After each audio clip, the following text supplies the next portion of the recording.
Hey, can you believe it's Sunday again? It's time for a new episode of Record Collecting, and happy holidays. Hope you had a good Christmas. I certainly had a good one. But one thing that's good with Christmas is that you have a lot of free time to just kick back and listen to good music. And I found a subject for today that I think is a little bit interesting. I called the episode One-Offs. And I'll explain what it is a little bit later. But first, you know the drill. Make sure you subscribe and hit that little notice bell, and be sure to share with your friends. Well, one-offs, that's something that's always interested me. When a band changes a key member and exchange them for someone else, and sometimes it works and sometimes it doesn't work. And I've chosen a couple of different albums in a couple of different genres, mainly rock, of course, but some other stuff as well. And there's some, as I said, some real turds and some great stuff that bands have done when they've changed important members. Well, we're starting out. We start out with this one. This is probably one, if you're into rock music, this is the most famous one of all the one-off albums. The Black Sabbath Born Again album, spotting Ian Gillan from Deep Purple on vocals. And this has always been sort of a debated album, from everything from the cover to the lineup to the mix of the album. I say it's really enjoyable. And I see it more as a continuation of what Gillan was doing in his own band. That's sort of Black Sabbath continuation of what they were doing with Ronnie James Dio. So I think it works really well, actually. I love this album. A lot has been said about the mix, and from what I heard recently, they have located the original master tapes. So Tony Iommi is apparently thinking about remixing this one, but I don't know. I always find it difficult when people remix old albums, because your ears are so used to it. This being an album that's 40 years old soon, and I love it the way it is. I love everything about it, from the ugly cover or the cool cover, if you think so, to the mixing and to the lineup of the band. I think Ian Gillan works really well. He had sort of a lot more evil to his vocals than he was able to show in Deep Purple, but some of the stuff he did with Gillan, his own band, is quite evil, I believe, and I really enjoyed that stuff. So, as I said, I see this more of a continuation of the Gillan stuff than the Black Sabbath stuff, but still a great album. One-offs. First off, Black Sabbath, Born Again. Mandatory. Next one, sort of in the set. For some reason, we're gonna go with a lot of CDs today. Motorhead, Another Perfect Day. This is the first album they did without the classic trio of Eddie and Fast Eddie and Filthy Animal and Lemmy. And this one is with Brian Robinson on guitar from Thin Lizzy.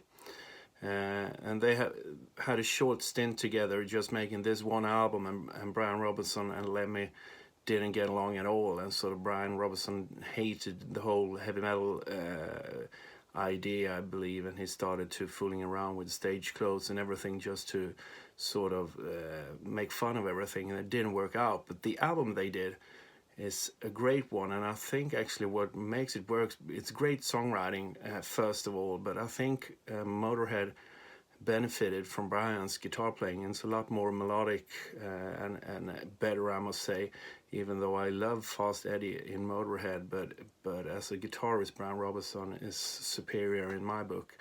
And it is what it is, but as I say, I love this album. I know it's debated among Motorhead fans, but most people tend to like this one just because of the great songwriting and the great playing. So, my second pick, Motorhead, Another Perfect Day. Cool cover as well. Next one, this is sort of a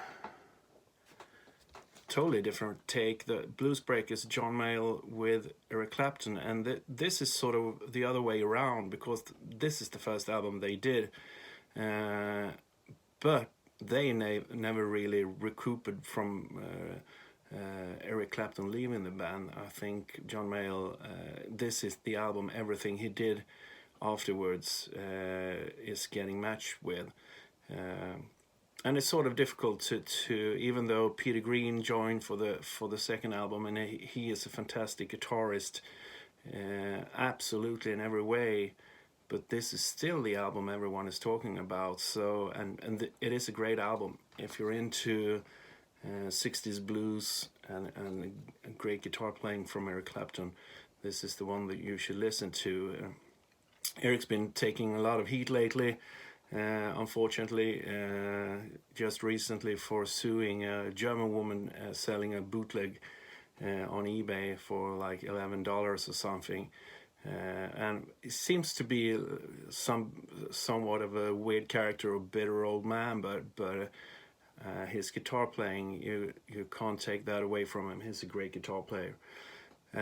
So one of Blues Breakers, John Mayall with Eric Clapton. This was the one they never really could match in their career later on, even though John Mayall did some great albums with Blues Breakers, but this is the best one. Next one from, I would take this one from '94. The Mötley Crüe album, the one they did without Vince Neil on vocals. They had John Corabi from a band called The Scream and did this one album in '94. Was a big flop, didn't sell at all anyway near what Mötley Crüe usually sold around that time, but I think this is a fantastic album. It's an album I've been listening to on and off since it was released, and arguably the best Mötley Crüe album. Heavy as fuck, and I think John's vocals are fantastic on this one, but I can see why it didn't work, because it's no way near what Mötley Crüe was before. It's a shame they didn't change the name. I think it would have worked a lot better actually. But then again, a band name is really important when you're trying to reach an audience, and it's a trademark, so I can see from both sides why they did what they did. Sort of cool. I have it autographed here from John. I got to meet him a bunch of years ago. It says Roger Tank. He thought he wrote tack in Swedish, which means thanks, but tank, I think it's actually a bit cooler if you ask me. But nonetheless, a cool album. The Mötley Crüe album from 1994. Next one. How do you replace one of the most famous singers and characters in the history of rock and roll? Well, sometimes you just can't, so you try to continue without adding a new member and do it on your own, and this is an example of that. The Doors, Other Voices album, they did after Jim Morrison died, and they decided not to find another singer, because finding someone like stepping in Jim Morrison's shoes is impossible. So they decided to try it on themselves, just as a trio. So, does it work? Well, I don't really think so, because as I said, Jim Morrison was one of the greatest singers and characters in rock history. And not to take any away from these three guys, they made their mark in the rock and roll history all by themselves as well, but they're not singers in any way near Jim Morrison, and they can not deliver lyrics in the same way and with the same energy and conviction as Jim could. So, and they did one more album after this one before they disband. So a one-off album that didn't work. The Doors without Jim Morrison. What do we have next? Yeah, we have this one from '95. The Red Hot Chili Peppers album One Hot Minute. After the success, or during the touring for Blood, Sugar, Sex and Magic, John Frusciante left the band, and they ended up with Dave Navarro from Jane's Addiction on guitar and recorded this album. Took them quite some time, and I remember when this album came out, I listened to it quite a lot, and it's quite difficult or different from the other albums in the Red Hot Chili Peppers discography. It's a lot heavier. Dave Navarro is a completely different guitarist from John Frusciante or Hill Slovak as well, adding a lot more sort of heavy metal riffs to the Red Hot Chili Peppers music. Which I enjoyed at the time, but I listened to it today just before doing this episode, and I don't know, it hasn't aged that well in my book, and Red Hot Chili Peppers don't play any songs from this album at all, I believe, when they're playing live, so they're sort of taken a stand against it somehow. And they only did one album with Dave Navarro. I really like Dave Navarro, but he suits much better in Jane's Addiction. And he was not a really good fit, I believe, for Red Hot Chili Peppers. So this is a miss for me as well. They've done much better albums. And last one. What can you say about this one? The Van Halen 3 album with Gary Cherone from Extreme on vocals. From what I read, it was management who suggested Gary to try out for Van Halen. They ended up with him. He came from a couple of successful albums with Extreme, and Van Halen was looking for a singer. So somehow they saw this as a good fit, but I don't think it worked at all, actually. This is an album I've tried so many times to get into, but I just can't.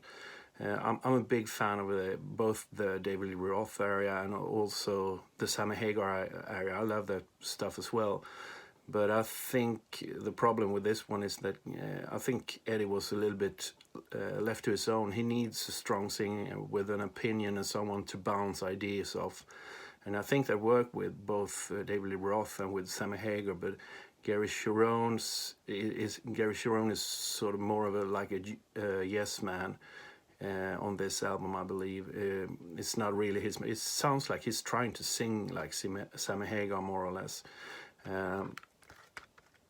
So I'm really glad they managed to do one album with David Lee Roth, actually. So this didn't end up as the last album with Van Halen in their career, because to me, sorry Eddie, may you rest in peace. This is a turd.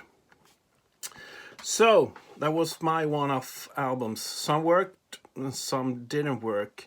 I love to hear your opinion. There's tons of other one-off albums. I had a long list of stuff, but I narrow it down to 7 albums as usual. But you have Deep Purple have done one-offs both with Tommy Bolin, and you have with Jolene Turner. You have Aerosmith doing the Rock in a Hard Place album, and there's tons of other stuff. So let me know your opinion. What one-offs do you think worked, and what albums one-offs didn't work? Let me know in the comment section.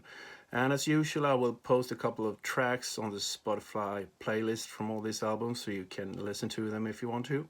And also, make sure you follow us on social media. It's The Quill Sweden. The Quill Sweden. Check out Where Eagles Dare, our new cover version of the Iron Maiden classic. It's been released on Spotify and YouTube and all the streaming platforms out there. And also have a really nice holiday. The rest of the holidays, this soon New Year's Eve. It's going to be a bit of celebration, I believe. Anyway, take care, and also see you again all next week. Bye for now.